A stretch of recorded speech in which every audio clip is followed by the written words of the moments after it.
MSLSD has a wide variety of misfits and morons. They call them hosts. They pay them millions of dollars for 12 or 14 listeners, or viewers, I should say.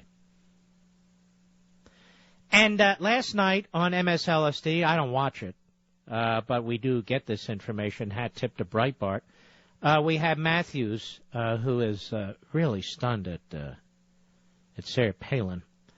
I believe this clip, first we play the soundbite from Fox News Sunday and Chris Wallace, and then we get to eventually Chris Matthews. Cut 3, go. You're not suggesting that he would cynically play the war card. I'm not suggesting that. I'm saying if he did, things would dramatically change if he decided to toughen up and do all that he can to secure our nation and our allies. She's frightening. Mark, that is frightening stuff. Frightening. First of all, presidents do not declare war. Anybody knows that in high school. Congress has to declare war. To declare war on Iran, I don't think the most far-right Middle East hawk would talk about declaring war on Iran, a country of 70-some million people with an advanced air force. A war like that between the United States and Iran would be so costly, an actual all-out war. Why does she talk like that? Is that coming from where does people get talk? I was kidding last night. Is Michael Ledeen a real hawk writing this stuff for her? I don't know anybody as far right as that besides him. You believe this buffoon? We just had Michael Ledeen on this program. Far right? Did he sound far right, whatever that's supposed to be? Let me tell you something, you lush, you moron. You like to trash people all the time? There, I'll trash you. You dummy. Now, as for declaring war, presidents do go to war and then wait for Congress to catch up, which is why Congress has passed a statute, the War Powers Act, of questionable constitutionality. Nonetheless, they passed the War Powers Act to prevent a president from going to war before Congress authorizes it, or to give him 90 days, in some cases less, in some cases more, to conduct military operations without direct congressional approval. That's what she meant, and you know that's what she meant, you big dummy. And she's exactly right. Doesn't even have to declare war. He can go to war. Moreover, the Constitution does not say what a declaration of war has to say, even if Congress passes one. For instance, if Congress authorizes a president to use all military force against Iraq, but there's no declaration of war, per se, with the words declaration of war in it, it's still a declaration of war. And we've had more instances of that than we've had outright declarations of war. And I can't think of a single time that war has been declared without a president asking for it. Not one. You want to know why? He's the commander-in-chief. That's right. He's in charge of all the guns and all the planes and all the soldiers. Congress can't commit us to a war by itself, you moron. And she's frightened. Look at this smear merchant. Look at him. So he attacks her. He attacks Michael Ledeen. And what the hell has this fool ever accomplished?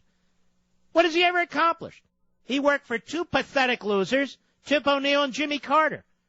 And his ratings on MSLSD, they suck so bad he's at the bottom of their list. Even Rachel Madcow beats her. The only one that doesn't beat her is that fat tub of lard, that Schultz. Colonel Schultz. But he's not done. Let's see. On our cut 4, he wants to give advice to Roger Ailes over there at the Fox News channel. Cut 4, go. If I were Roger Ailes watching the head of Fox, I'd say, this is a mistake on my part to pay her any money except for show business purposes. She has nothing going on mentally. Who could outshine her right now because she's got nothing going on right now mentally? I don't know what it is. I think some of these guys have bad marriages or they're impotent. They have sexual diseases. Something's maybe has a rash on his inner thigh. These guys, when they look at her, suddenly they turn into little girls. They put their mittens on and they start slapping around. So he attacks her intelligence. Mentally, she's weak mentally. Now me, if I dare to humiliate some left-wing politician, it's, oh, he's controversial. He shouldn't do that. Meanwhile, the left does this crap all the time. And this fool pretends to be some kind of a news commentator. He covers debates, participates in monitoring them and hosting them. He covers other news stories, State of the Union addresses. Does this guy sound like a journalist to you? What is he? Big dumb lush. Yes, that's Sarah Palin. She's not up to the task. No. But that Joe Biden, who's a personal friend of Chris Matthews, now there's a guy with a high IQ. A high IQ if you're a hamster, the guy's an idiot. Joe Biden is clearly one of the top 5 dumbest politicians in Washington. And he's been there forever, and he's always been in the top 5. Now, to the best of my knowledge, Sarah Palin wasn't caught cheating on a major exam like Biden was. Oh, you didn't know? Oh, it's true. But he's smart. You know what, Chris? Let's compare my IQ to yours. Let's compare my education to yours. You want to do that?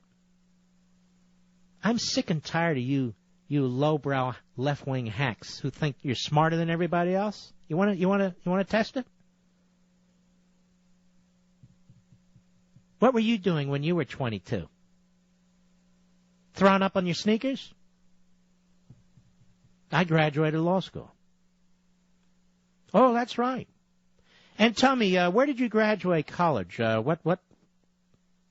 Were you in the top 5%, 10%, 1% of your class? Well, I was Phi Beta Kappa. What were you, Chris? Ladies and gentlemen, I'm not doing this to brag. I'm doing this to prove to you that we need to talk down to these arrogant losers. I'm back at you, Matthews. You want to release your college grades? I'll release mine. No, you're not going to release anything because you're a moron. Go back to doing what you do best. Have one on me.